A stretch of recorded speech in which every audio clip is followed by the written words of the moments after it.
상상을 앞서 나갔다, 이런 이야기를 합니다. 정말 우리가 경험했었던 현실이 우리가 상상했었던 것보다 더 속도를 내서 나가는 것을 우리 이번 한 주간 우리가 보았습니다. 남과 북 정상들이 만나서 뭐 어떤 이들은 물론 그 부분들을 폄하할 수 있지만 어쨌든 우리 인생 속에서 감동적이며 감사하며 또 우리가 그것들을 소망할 수 있는 하나의 또 계기가 되었던 것 같습니다. 우리는 이런 시대적 상황을 보면서요, 하나님이 저기 멀리 계셔서 그냥 관망하시고 구경하시는 하나님이 아니시고, 우리 개개인의 인생뿐 아니라 또 한 인류의 역사 속으로 개입하셔서 또 그 가운데 살아가는 사람들에게 마음을 감동시켜 주시는 분이다라는 것을 우리는 기억하셔야 됩니다. 그런 시대를 살아가는 우리들이 해야 할 일은 당연히 무엇이겠습니까? 그 인도하시는 하나님을 바라고 또 주님께 기도할 수 있어야 돼요. 여러분, 회담 한번 끝났다고 모든 일이 끝난 것도 아니고 또 한 번 만났다고 해서 모든 긴장 관계가 해소된 것도 아니죠. 오늘도 우리는 여전히 하나님 앞에 겸손하게 구하셔야 됩니다. 기도하셔야 됩니다. 그리고 우리가 지난주 말씀 나눈 것처럼 하나님 나라와 하나님의 의를 구하면서 우리가 그 가운데 살아나가길 원합니다라고 고백하기 원합니다. 지난주 우리는 이제 기울이다 안기다라는 주제로 말씀을 나누었습니다. 특별히 하나님의 뜻, 하나님의 음성 앞에 우리들이 그런 주제로 말씀을 나눴어요. 하나님의 말씀을 듣는다라는 것은 무엇일까? 또 하나님의 말씀은 듣고 살아간다는 삶의 태도는 무엇인가? 우리가 이제 오늘도 그 부분에 대해서 나누려고 합니다. 지난주 나눴던 거 기억하실지 모르겠어요. 지난주 나눴었던 건 이런 이야기예요. 우리가 하나님의 뜻을 자꾸 어떤 미래적 관점으로 보려고 한다는 이야기를 했었어요. 하나님의 뜻을 묻는다는 거는 내가 앞으로 어떤 삶을 살 것이냐, 내가 어떠한 모습을 살 것이냐라고 이야기를 했죠. 근데 우리가 그 가운데 궁극적으로 우리가 추구해야 하는 것은 무엇이 되느냐가 아니라 내가 오늘 이 현실 속에서 하나님의 나라와 하나님의 의를 구하느냐, 이것을 우리가 질문해야 된다라고 이야기했습니다. 특정한 선택만이 하나님의 뜻이 아니라 우리가 수많은 선택의 과정이 있고 가야 될 길이 있는데 그 가운데 하나님의 나라를 보며 하나님의 뜻을 구하고 있느냐, 이것이 훨씬 더 중요하다, 그런 것을 우리는 지난주 말씀을 통해서 이야기를 했어요. 오늘도 우리는 하나님의 뜻에 대한 이야기를 나눌 겁니다. 여전히 하나님의 뜻을 구한다는 건 이 믿음의 길 가면서 우리에겐 상당히 부담이 되는 주제이기도 합니다. 때로는 또 한편으로는 그런 마음과 더불어 이런 모습들을 부러워합니다. 누구를 부러워하느냐? 하나님께서 나에게 이렇게 말씀하셨습니다. 하나님의 뜻이 이런 것임을 내게 감동시켜주신 하나님 이렇게 얘기해 주셨습니다. 이렇게 자유롭게 표현하는 사람들을 우리는 상당히 많이 부러워해요. 여러분들도 그렇게 자신 있게 이야기하시나요? 하나님 내게 이렇게 말씀하셨고 하나님 뜻은 이것이다, 자신 있게 이야기하십니까? 제가 그냥 어쨌든 지난주부터 계속 이 부분에 놓고 생각하고 묵상하면서 재미있는 글을 하나 발견했습니다. 그 글의 타이틀은 분별하는 법, 이런 거였어요. 근데 뒤에 내용은 빼고 앞에 내용이 이런 거예요. 교회 남자 동생이 갑자기 성큼성큼 다가왔다라는 겁니다. 막 상기된 얼굴로, 흥분된 얼굴로 다가왔습니다. 이렇게 얘기했대요. 누나, 저 드디어 응답받았습니다. 이렇게 응답받았다 그러는 거예요. 하나님께서 누나랑 결혼하라고 합니다. 이렇게 얘기했다는 거예요. 그러니까 저랑 결혼하시죠, 이랬다고 얘기해요. 그러면서 뭐라고 얘기했냐? 이것이 하나님의 뜻입니다. 이렇게 했다라는 거죠. 여러분도 뭐 어떤 교회 오빠든지 교회 남동생이든지 갑자기 이렇게 말하면 여러분 어떻게 하시겠습니까? 예스라고 하실 거예요? 너무 급해도 그러시면 안 됩니다. 네. 예, 그렇게 이야기한 사람 치고 제대로 된 사람 보지 못했습니다. 제가 뭐 실제로 그런 사람을 본 건 아닌데요. 지금 뭐 개인정보가 귀한데 제가 다니는 신학교에서는 매년 사진 수첩이 발간이 됩니다. 그래서 그분들의 섬기는 교회 뵈는 과정들, 전화번호 이런 것들이 다 나왔었어요. 그래서 매년 학기 초가 되면은 사진 수첩을 들고 이렇게 그 기도탑에 올라간다, 많은 총각 전도사님들 올라간다, 이런 이야기가 있었습니다. 그래서 그곳에서 이 산지를 내게 주십시오가 아니라 이 자매를 내게 주십시오, 이렇게 기도하는 사람들이 되게 많았다라는 거예요. 근데 실제로 그런 사람이 있었대요. 기도탑에서 내려온 다음에 하나님이 응답하셨으니까 당신 나와 사귀어야 됩니다, 이렇게 말한 사람이 있다라 그래요. 실제로 보지 못했는데 근데 여러분들 정말 하나님 그렇게 말씀하셨을까? 물론 그거 제가 판단할 영역은 아닌 것 같아요. 그러나 분명한 건 그런 사람 안 만나는 게 좋습니다. 안 만나는 게 좋아요. 여러분, 이러다 하나님의 뜻에서요, 지나치게 확고하게 지나치게 확신이 있는 사람들이 상당히 많이 사고를 칩니다. 이거는 하나님의 뜻이다, 이런 막 이렇게 하는 거요. 여러분, 우리 과거 역사 속에서 하나님의 뜻을 지나치게 확신해서 버렸던 사건이 있지 않습니까? 대표적인 예가 뭐예요?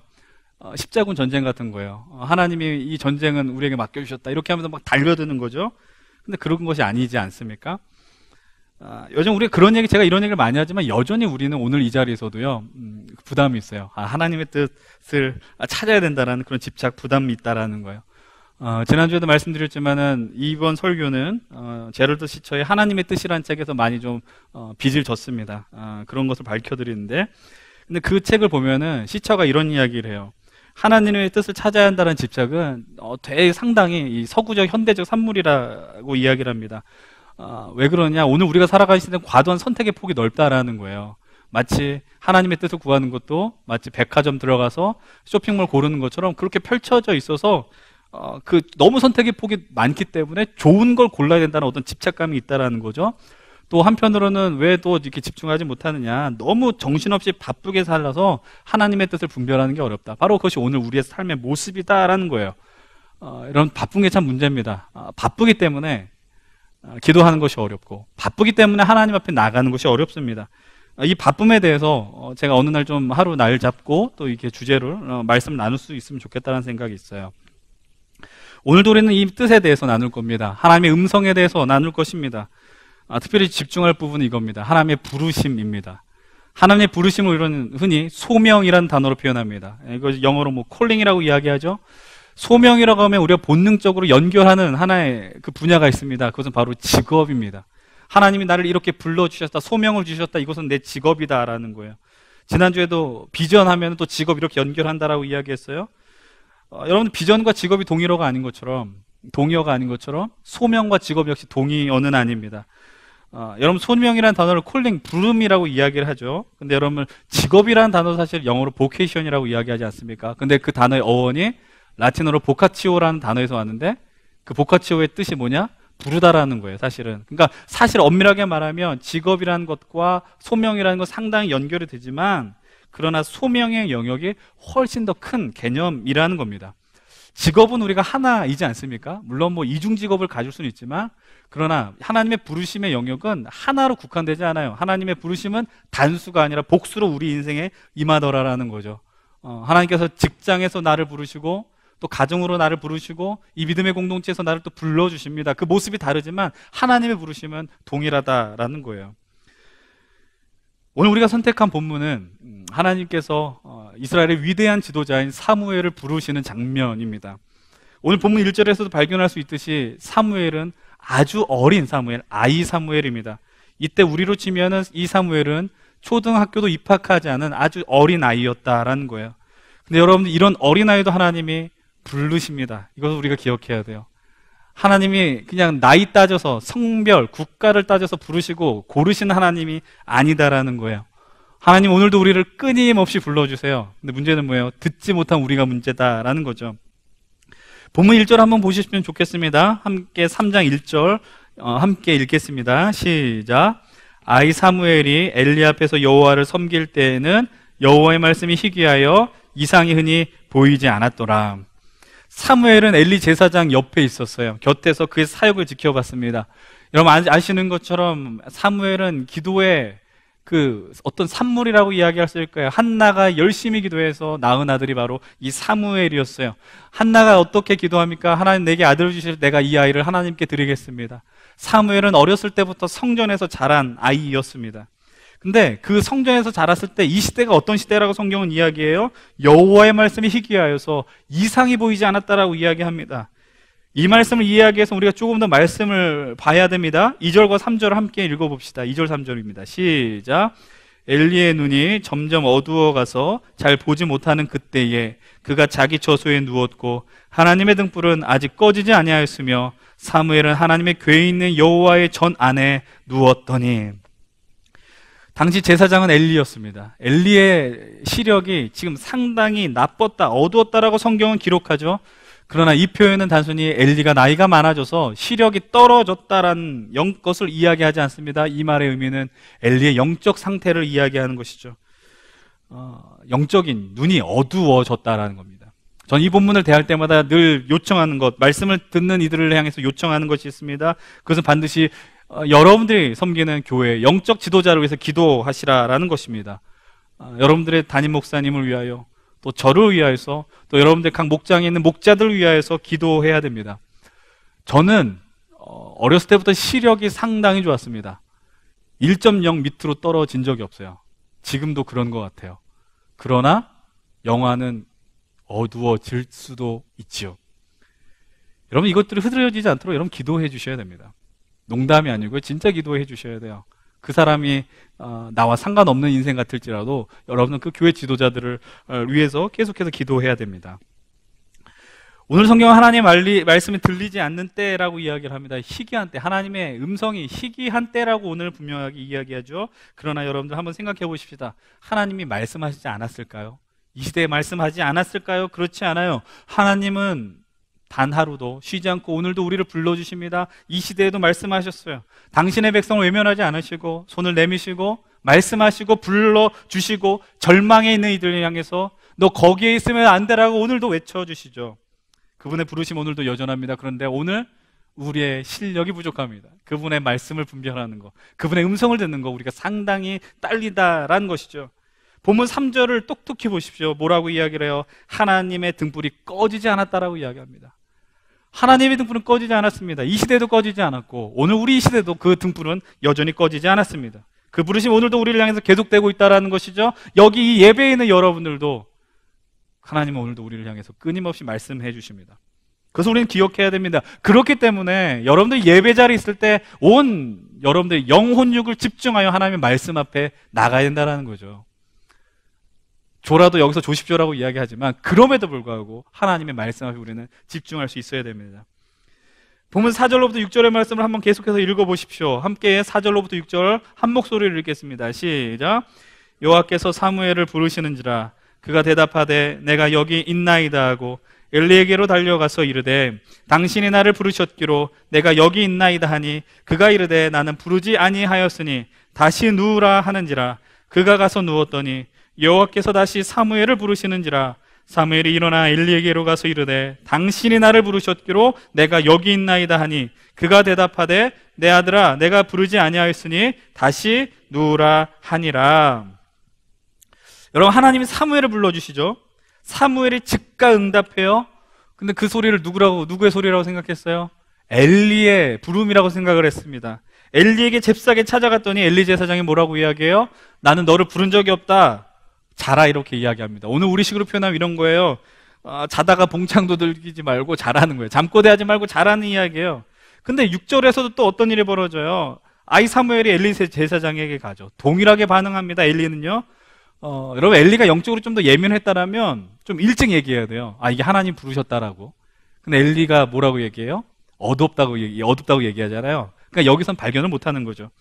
그럼 한번 7절의 말씀을 보십시다. 함께 7절도 읽어보십시다. 시작. 사무엘이 아직 여호와를 알지 못하고 여호와의 말씀도 아직 그에게 나타나지 아니한 때라. 사무엘이 아직 여호와를 알지 못한다는 말의 의미가 뭘까요? 아직까지 하나님과 어떤 인격적인 교제가 없다. 지금 이런 이야기를 하고 있는 거예요. 물론 엘리가 성전에서 제사를 인도하는 장면을 봤을 겁니다. 말씀을, 율법을 선포하는 것을 어린 사무엘은 봤을 것입니다. 그러나 그것이 사무엘에게는 아주 깊게 다가오진 않았다라는 거예요. 이제 여러분들 말씀 보십시오. 사무엘은 이제 세 번째 그 부름을 경험합니다. 그때서야 비로소 엘리 제사장이 그 음성이 하나님께서 사무엘을 부르시는구나를 깨닫게 된 거죠. 함께 우리 9절의 말씀 함께 읽어보겠습니다. 시작. 엘리가 사무엘에게 이르되 누웠다가 그가 너를 부르시거든 내가 말하기를 여호와여 말씀하옵소서 주의 종이 듣겠나이다 하라 하니 이에 사무엘이 가서 자기 처소에 누우니라. 엘리는 사무엘에게 이렇게 말합니다. 네가 한 번 더 그 음성을 듣게 된다면 이렇게 대답하거라. 주님 말씀하옵소서. 여호와여 말씀하소서. 주의 종이 듣겠나이다. 이제서야 비로소 엘리는 정확한, 명확한 영적 지도자의 역할을 드러내게 됩니다.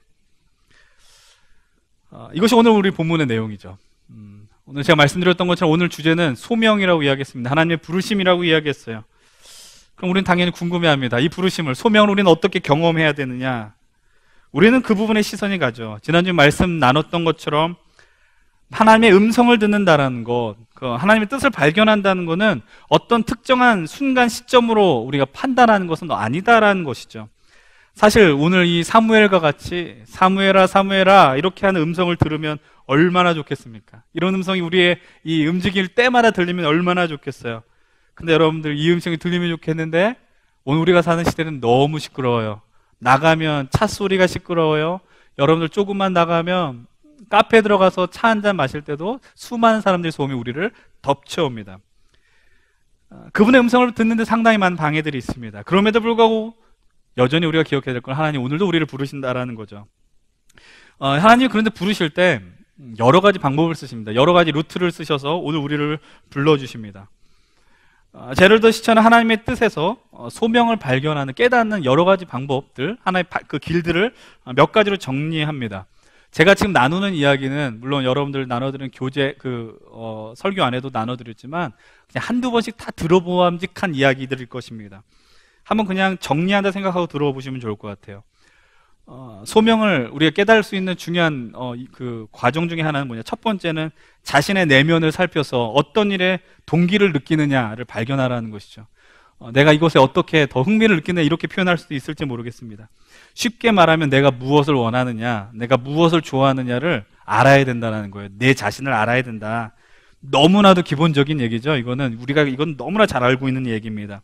그런데 문제는 뭐냐면 우리가 우리 자신을 잘 몰라요. 우리가 어떤 거에 많이 포커스를 맞춰요? 남들의 포커스를 맞춰요. 타인의 만족을 위해서 살려고 그래요. 그러니까 우리 스스로가 피곤하죠. 이 말의 의미를 또 이렇게 오해해서는 안 돼요. 내가 멋대로 살라는 이야기가 아니에요. 기분 내키는 대로 살라는 이야기가 아니에요. 우리 여전히 남들에게 어떻게 보일까? 너무 피곤하게 삽니다. 여러분, 그것은 결국 하나님의 부르심이라고 우리가 이야기할 수 없겠죠. 소명의 발견의 중요한 또 다른 요소는 재능이라고 이야기합니다. 우리 흔히 은사라고도 이야기해요. 그러나 재능과 은사를 연결시킬 수 있어요. 그러나 재능과 동기를 연결시킬 수 있으나 이렇게 또 뭐라 그래야 될까요? 또 동일시할 수는 없는 게 있을 것입니다. 재능이 있다고 다 소명이 있느냐? 재능이 있다고 다 쓰임 받느냐? 그건 아니거든요. 여러분 어렸을 때 뭔가 어떤 재능을 발견해서 꾸준히 왔다면은 그 직업을 해야 되는데 또 그건 또 아니지 않습니까? 여러분, 근데 제가 앞에 두 가지를 이야기했죠. 재능이 있고 내적 동기가 있다. 그럼 무엇이 더 중요하냐? 상식적으로는 재능이 더 중요한 것 같아요. 그렇죠? 그런데 이것이 교차적인 반응을 할 수 있다라고 시처는 이야기를 합니다. 내면의 동기가 아무리 강해도 재능이 없으면 어려울 수도 있는데 반대로 내면의 동기가 가능하면 그 재능을 압도해서 하나님 앞에 더 쓰일 수 있다라고 이야기를 해요. 성경의 대표적인 인물을 누구라고 이야기하느냐? 바울을 꼽을 수 있다라는 거죠. 바울은 스스로를 향해서 뭐라고 이야기했어요? 나는 참 말이 어눌하다고 이야기를 했어요. 근데 바울은 어떻게 쓰임받습니까? 하나님은 그를 세계적인 복음 전도자로 사용하십니다. 그럴 수 있는 이유는 뭐예요? 그의 내면의 동기가 뭐예요? 하나님이었다는 거예요. 하나님을 향한 갈망, 복음 전도였다라는 것이죠. 이 사실은 상당히 우리에게 시사하는 바가 큽니다. 세 번째로 소명의 중요한 것은 인생 경험이다라고 이야기합니다. 여러분들 오늘까지 우리가 오면서 여러분들이 꿈꿨었던 모습으로 오늘 우리가 살아가느냐? 그것이 아니라고 제가 지난주에도 이야기를 했어요. 참 이 표현이 참 적절합니다. 인생의 여러 경험들이 우리를 떠민다라고 표현하는 거예요. 등 떠민다라는 것이죠. 오늘 내가 어렸을 때부터 꿈꿨었던 것을 그대로 살아가는 사람들 없습니다. 내가 뭐 장관이 되고 싶다, 대통령이 되고 싶다, 장군이 되고 싶다. 여러분, 그렇게 꿈꿨었던 그 어린 시절 그것을 꿈 이루고 산 사람은 별로 없다라는 것이죠. 제가 지난주 말씀드리고 고백한 것처럼 저는 내가 어렸을 때부터 목사가 꿈이다라 한 적이 단 한 차례도 없습니다. 그러나 하나님이 여러 인생의 경험과 상황 속으로 저를 오늘까지 이 자리로 밀어 넣었다라고 저는 고백할 수 있어요. 그런 가운데 또 재능과 동기가 발견되기도 합니다. 그런데 이렇게 등 떠밀려온 대표적인 사례가 있습니다. 그것이 무엇이냐? 바로 고난입니다. 고난을 통해서 하나님 우리는 새로운 삶의 자리들을 만나게 하시고 경험토록 하신다라는 거예요. 자신의 아픔이 어떤 삶의 영적 자리들, 영역들을 발견케 한다라는 것이죠. 여러분, 이런 표현들 들어보셨죠? 상처 입은 치유자라는 거 들어보셨습니까? 나의 아픔과 상처가 오히려 누군가를 회복시켜줄 수 있는 그런 역할로 변모시켰다라는 거예요. 이것을 원하는 사람은 없어요. 내가 상처받아서 상처 입은 치유자가 될 테야라고 하는 사람 없어요. 그러나 하나님은 모든 상황을 역전시키셔서 선으로 바꾸신 하나님이시다라는 것을 우리는 기억하셔야 되죠. 소명의 네 번째 요소는 기회라고 또 시처는 이야기를 합니다. 기회는 누군가는 환경이라고도 이야기를 합니다. 누군가는 열린 문이라고도 이야기합니다. 우리는 이렇게 생각합니다. 하나님의 뜻이 인도되면 문이 계속 열린다라고 생각합니다. 마치 게임을 하면 여러분 어렸을 때 그런 게임 있잖아요. 스테이지 1을 깨면 스테이지 2로 넘어가고 스테이지 2를 깨면 3로 넘어가고 그래서 막판에 마지막 끝판왕을 깨야지 내가 승리를 누리는 것. 하나님의 뜻이 그렇게 연결된다고 우리는 생각하지 않습니까? 근데 여러분들 우리가 그래서 오늘도 어떤 태도로 살아가느냐? 열리는 데를 많이 찾죠. 합격하는 곳, 내가 들어갈 수 있는 것 좋습니다. 그렇게 하나님이 이끄시기도 합니다. 그런데 하나님의 부르심은 열린 문을 통해서만 역사하지 않는다라는 거죠. 어떻게도 역사하셔요? 닫힌 문을 통해서도 역사하십니다. 앞에 얘기했던 고난이라고도 이야기할 수 있을 수 있습니다. 닫힌 문은 또 다른 표현으로는 실패라고도 이야기할 수 있고요, 좌절이라고도 이야기할 수 있습니다. 근데 하나님께서 이걸 통해서 소명을 알려주신다고요? 하나님의 뜻을 깨닫게 해주신다고요? 여러분 맞습니다. 하나님 그것을 통해서 우리에게 말씀해 주십니다. 우리는 닫힌 문을 많이 경험하면 실패라고 생각합니다. 근데 여러분 제가 늘 여러분들에게 던지는 이야기가 있습니다. 그것은 무엇이냐면 오늘 우리의 인생은 여전히 지속되어 있고 끝나지 않았다라는 겁니다. 그리고 오늘의 이 현실로 우리의 삶을 규정지어서는 안 된다라는 것이죠. 여러분 사도행전 16장을 보게 되면은 사도 바울의 모습을 볼 때 사도 바울이 엄청나게 다쳤다라는 것을 보게 됩니다. 닫힌 문 어떻게 경험해요? 자신의 현재를 잊게 해준 은인과 같은 바나바와 대판 싸움이다. 그래서 바나바와 헤어지게 됩니다. 바울은 기도했습니다. 하나님, 내가 아시아로 복음 전하기를 원합니다. 하나님, 그 아시아로 가는 길을 끊임없이 막으셨습니다. 그것은 바울에게 있어서 닫힌 문이었습니다. 그러나 바나바와의 결별은 어떤 길로 인도하십니까? 바나바가 아니라 디모데라는 새로운 동역자를 만날 수 있는 기회가 되게 하셨습니다.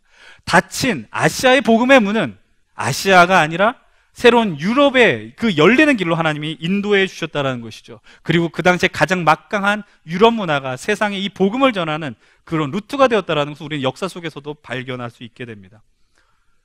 그럼 닫혔다라고, 문이 막혔다고 좌절할 필요가 없다라는 겁니다. 다섯 번째로는 소명을 경험하는 요인, 공동체에 참여하는 것이다라고 이야기를 해요. 공동체 안에서 무언가 서로 격려하고 또 무언가 서로의 모습들을 발견하고 또 도와주고 기도해주고 때로는 훈련받기도 하죠. 오늘 사무엘도 마찬가지 아닙니까? 엘리 제사장이 성전 안에서 하나님의 음성을 들을 때 도와준다라는 사실입니다. 여러분 우리가 이 안에서 나눠야 될 거는요, 그냥 신변 잡기적 이야기들을 나누라는 게 아닙니다. 누군가에 향해서 평가하라는 이야기가 아닙니다. 사람을 세워준, 사람을 살리는 이야기들을 해야 되는 거예요. 여러 사람들이 사람 때문에 왜 두려워해요? 자꾸 누군가를 바라보고 상처받고 자꾸 그것을 끊어야 됩니다. 그래서 우리가 오늘 해야 되는 일은 무엇입니까? 세워줄 수 있어야 돼요. 칭찬할 수 있어야 돼요. 격려할 수 있어야 돼요. 기도할 수 있어야 돼요. 그럴 때 하나님이 역사하시는 자리가 바로 우리의 자리가 된다라는 것이죠. 여러분 소명에 대해서 소명 이렇게 발견할 수 있습니다. 몇 가지를 정리했어요. 근데 여러분들 그래도요, 결국 궁극적으로 우리가 놓쳐서는 안 되는 게 뭔지 아세요? 하나님의 부르심이라고 이야기했어요. 하나님 우리를 불러주신다라는 말의 의미는 우리가 어떻게 살아가야 된다는 이야기예요. 들어야 된다라는 거예요. 여러분 오늘 제가 이야기하고 여러분 듣습니다. 근데 이 듣는 것은 다 다르게 임하게 될 것입니다. 근데 조금 더 잘 들렸으면 좋겠어요. 여러분 제가 마이크를 쓰지 않는다면 제가 여기서 이야기할 때 여러분들 들리겠습니까? 저기 위에서 섬기는 자들이 이 소리가 들리겠습니까? 하나도 들리지 않죠. 근데 왜 마이크를 써요? 이 소리가, 이 말씀이 하나님 앞에서 더 잘 들리기를 원하는 그 마음으로 쓰지 않습니까? 여러분 귀를 여셔야 되죠. 오늘도 하나님 우리를 불러주시고 우리는 그것을 들어야 한다라는 거예요. 근데 그 듣는다라는 게 뭐냐가 또 질문을 던지게 합니다.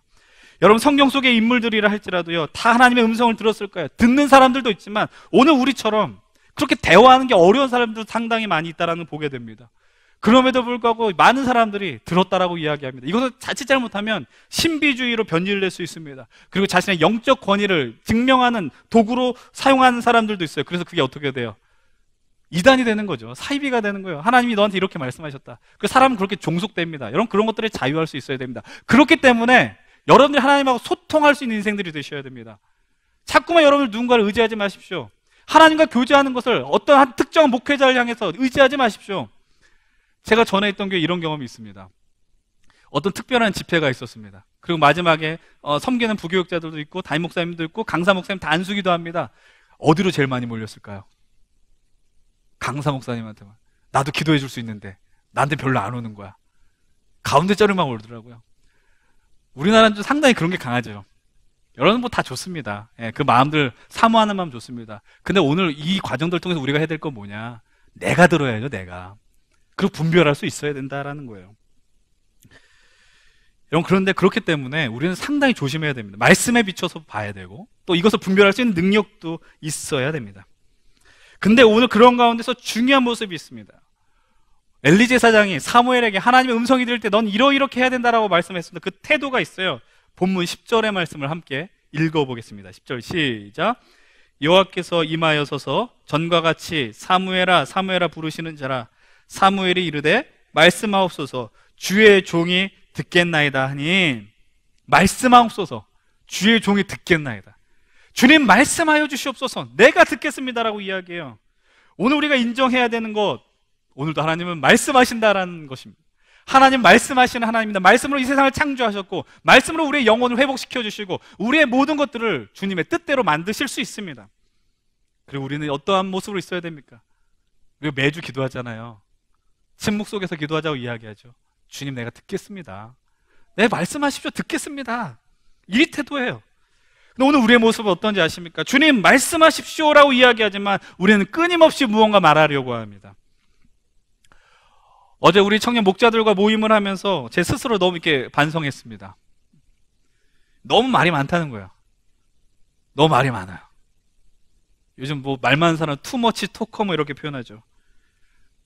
근데 말이 많습니다. 근데 자꾸 그런 것보다 누가 만났을 때요, 그 사람의 것을 들으려고 애써야 되는데 힘을 다해야 되는데, 그런데 나는 자꾸 그냥 다른 거를 들으려고 했다라는 거예요. 다른 사람의 마음을 들으려고 했고, 그리고 자꾸 뭘 하려고 그래요? 병이 도지는 거예요. 가르치려고 해요. 그리고 다 끝내고 나면은 허무하죠. 야, 내가 너무 쓸데없이 말을 많이 했구나. 이럴 때는 있어요. 너무 말 안 한 사람이 있어요. 어떻게든 얘기해야 돼요. 그래서 때로는 너무 실없는 소리를 해요. 그래서 후회해요. 왜 이렇게 말을 했을까? 알거든요. 내가 너무 부족하다는 걸 알거든요. 잘 모른다는 걸 알거든요. 근데 이렇게 하면서 왜 이런 이야기를 해요? 우리가 회복돼야 되니까. 우리가 회복해야 되는 모습이 뭐예요? 주님, 주의 종이 듣겠나이다. 좀 극단적으로 느껴질지 모르지만 우리들이 인생 속에서 취해야 되는 태도가 있습니다. 그것이 무엇일까요? 오늘 이것이 말씀의 핵심이에요. 하나님 앞에서 잠잠한 거예요. 하나님 앞에 잠잠히 머무를 수 있어야 돼요. 명확한 단어로 표현하겠습니다. 하나님 앞에서 침묵하셔야 됩니다. 이번 수련회를 통해서 나누려는 거 이거예요. 침묵시킬 거예요. 물론 특정한 시간만이죠. 여러분도 침묵시키면 가만히 있겠어요? 핸드폰 보겠죠. 여러분 핸드폰 뺏는 게 말이 됩니까? 20대 중후반 넘는 사람들한테 핸드폰 거두라 그러면 그게 말도 안 되죠. 그 자연 속에서 하나님과 1대1로 교제하라는 거예요. 핸드폰 잠시 꺼도 좋으니까, 급한 연락 오지 않을 거니까 하나님하고 그 자연 속에서 하나님과 한번 교제해보자라는 거죠. 그 시간이 괴로운 사람이 있을 수 있어요. 신학교를 가게 되면 영성 훈련을 하게 됩니다. 2박 3일 동안. 거기서 무슨 훈련을 하느냐? 침묵해요. 자연 속에서 침묵해요. 지나가는 내 친구들하고 대화하지 못하게 해요. 침묵하다 보니 어떤 일이 경험되느냐? 계속 잠만 자게 되더라고요. 근데 여러분, 침묵의 경험을 하셔야 됩니다. 주님 듣겠습니다. 이 모습들을 회복해야 합니다. 처음에 언급했던 것처럼 우리의 삶의 모습, 하나님의 뜻을 발견하기 어려운 일을 뭐라 그랬어요? 너무 바빠요. 너무 분주해요. 너무 시끄러워요. 누군가에게 이야기하자면 우리의 분이 풀리지 않아요. 내 마음에 분노가 쌓여요. 내 안에 원망이 쌓여요. 그래서 우리는 사람을 붙들고 얘기하려고 합니다. 사람을 붙들고 내 이야기를 들어달라고 시끄럽게 이야기하려고 합니다. 그 때로는 선생 노릇하려고 합니다. 충고하려고 합니다.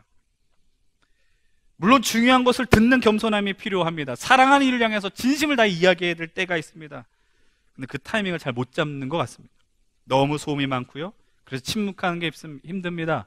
우리는 기도할 때 그래서 기도 제목이 없으면 기도는 못하는 것이라고 생각합니다. 여러분 기도 카드 보면 기도 제목 9가지 기도 그거 뭐 1분 안에 다 할 수 있어요. 솔직히 1분 지나면 할 기도 제목이 없대요. 그게 기도예요? 기도 제목이 있어야지 기도예요? 구체적으로 기도해야지 기도입니까? 구체적으로 기도하지 않으면 우리 하나님 못 알아먹을까요? 하나님이 귓구멍에 맡기셨을까요? 아닙니다. 제발 부탁입니다. 그럼 강박에 시달리지 않았으면 좋겠어요. 강박에 시달리지 마십시오. 하나님 앞에 잠잠히 머무르려는 훈련들, 태도들, 제가 우리 청년들하고 얘기할 때 자주 이야기, 이것 많이 들으셨을 거예요. 우리 교회만큼 기도하기 좋은 곳이 없다라는 거예요. 언제? 조명 다 꺼지고 그냥 자연의 빛이 이곳에 들어온 때. 그때 뭐라고 제가 이야기해요? 그냥 가만히 앉아있으라는 거예요. 가만히 앉아있으라. 멍 때리는 거. 멍 때리면 좀 억울하죠, 요즘. 멍 때리지 않기 위해서 자꾸 핸드폰을 여시죠. 근데 여러분, 멍 때릴 때요, 멍 때린다고 이야기하는 침묵이에요. 그 가운데 하나님이 우리의 마음속에 주시는 평안과 위로가 아닙니다. 그래서 어떠한 최면이 아닙니다. 마취제가 아닙니다. 하나님 앞에 침묵 가운데 머무를 때 우리는 그때 진정 비로소 하나님의 은혜를 맛볼 수 있습니다. 경험할 수 있습니다. 하나님 부르심도 맛보게 됩니다. 여러분들 와보세요. 그리고 그냥 앉아보세요. 정말 볼 것 없으면 저 십자가를 묵상해 보세요. 어둠 속에서 비친 십자가를 보시고 하나님의 은혜를 구하세요. 하나님과 가까웠었던 그 순간을 한번 다시 한번 소망해 보세요. 침묵의 시간, 잠잠하게 있는 모습, 말씀하십시오. 주의 종이 듣겠나이다. 오늘 우리는 여전히 너무나도 많은 이 시대의 그 소음과 환경 속에 지배당하고 있어요. 그것들 집착하고 있어요. 매이지 않았으면 좋겠어요. 묶이지 않았으면 좋겠어요. 여러분, 침묵하기 위해서 반드시 선행돼야 되는 작업이 있습니다. 그것은 바로 하나님과 교제하기 위한 시간과 장소의 확보입니다. 침묵하기 위해서 우리의 삶이 단순해야 됩니다. 너무 바빠서는 안 됩니다. 하나님과의 만남의 자리를 분명히 확보해야 됩니다. 그래서 들을 수 있지 않겠어요? 바쁜 걸 자랑으로 삼으시면 안 돼요. 여러분, 미안한 얘기인데 여러분도 바쁜 거 알거든요. 시간 낼 수 있어요. 여러분들 인생을 폄하하는 것이 아닙니다. 여러분들이 밤늦게 끝나는 것에서 알고 있으면 야근하는 것도 알고 있습니다. 바쁜 거 합니다. 힘든 거 합니다. 자면은 누우면 바로 잠을 잔다는 것도 압니다. 그럼에도 불구하고 그분과 교제할 수 있는 시간 확보할 수 있습니다. 분명히 있습니다.